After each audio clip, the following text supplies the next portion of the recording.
सूरदास जी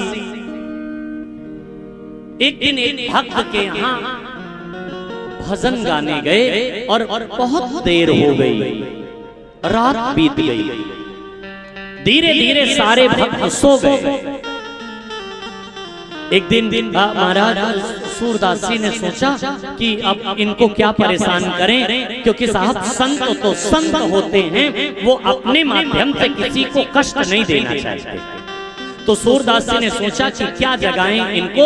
वो भैया अपना लाठी का सहारा ले लेकर के चले जा रहे थे और चौराहे से अचानक रास्ता भटक गए, भूल गए, किसी दूसरे रास्ते पर चले जा रहे थे।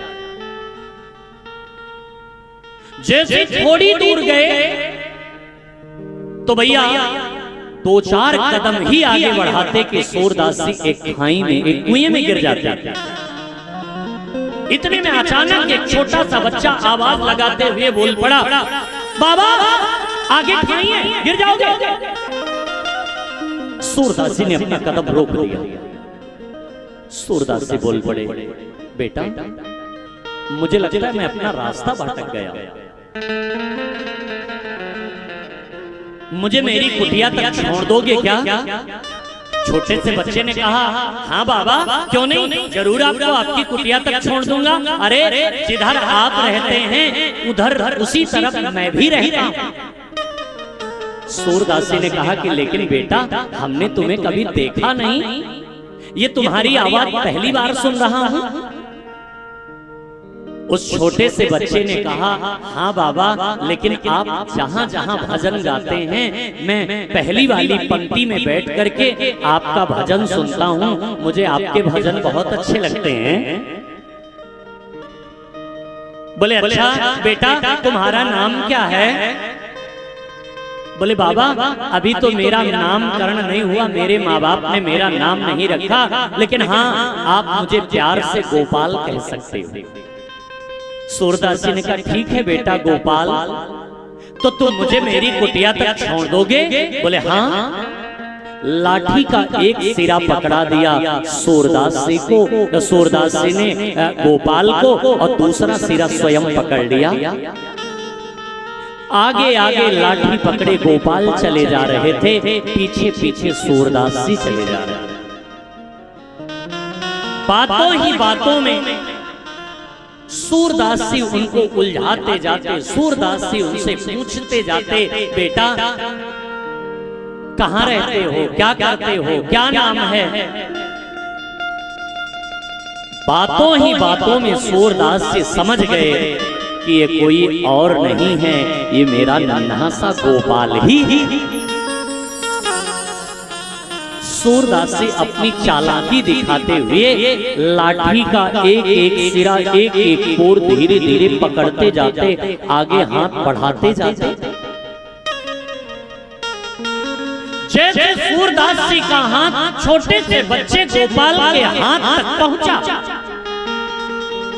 सूरदास जी ने जैसे ही सोचा कि अब अपना हाथ बढ़ा करके गोपाल के हाथ पर अपना हाथ रख करके गोपाल का हाथ पकड़ लूं, तो अचानक जैसे ही सूरदास जी ने अपना हाथ उठा करके गोपाल के हाथ पर रखा, तो इतने में छोटे से बच्चे गोपाल ने, इतने में छोटे से बच्चे गोपाल ने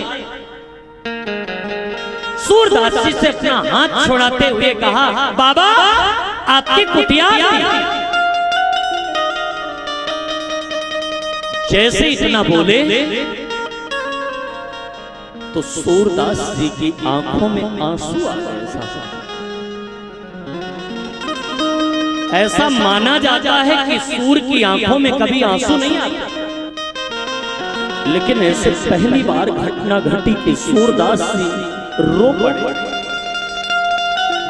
और आंखों से झरझर झरझर आंसू बह पड़े, और रोते हुए गोपाल से बोल पड़े कि गोपाल मैं तुझे पहचान गया कि तू कोई और नहीं है, तू मेरा नन्हा गोपाल ही है। अरे मेरे गोपाल यदि तू जा रहा है तो जा, मैं तुझे मना नहीं करूंगा, लेकिन जाते जाते मेरी 2 लाइनें तो तू सुनता जा।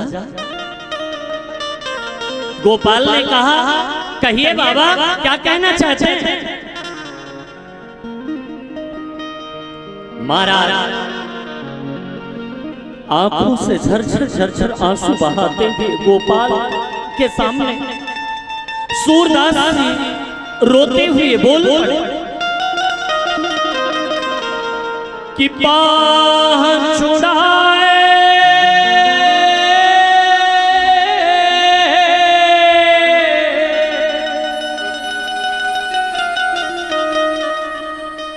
बाह छुड़ाए जाती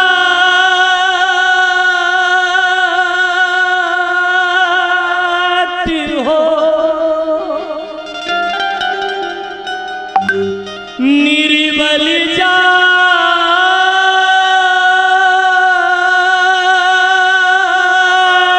के मोही और हृदय से जब जाओ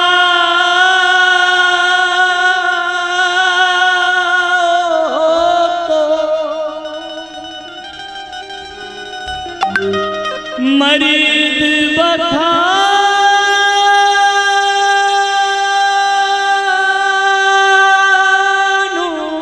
तो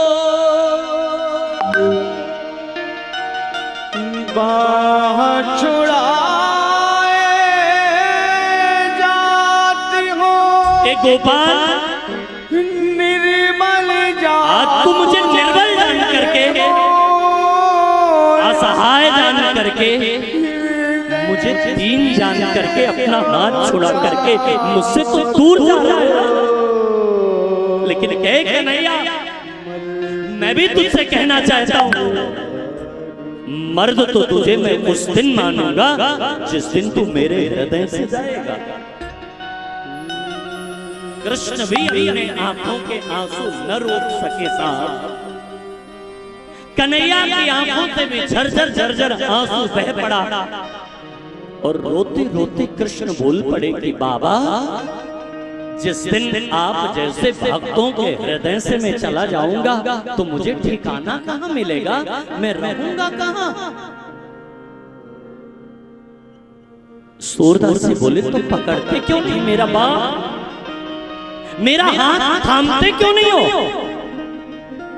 क्योंकि ऐ गोविंद, अगर इस मझधार में मैं डूब गए तो बदनामी मेरी नहीं होगी, तुम्हारी होगी। इसलिए हे मेरे प्रियतम प्यारे, हे मेरे दीन बंधु, हे दीनानाथ, हे सूर के श्याम, क्यों मुझसे दूर जा रहे हो। भगवान भक्तों के लिए क्या क्या नहीं करते हैं साहब। भगवान अपने भक्तों के लिए सब कुछ तो करने को तैयार हैं, बस भक्त भगवान से अनन्य भाव से जुड़ जाए।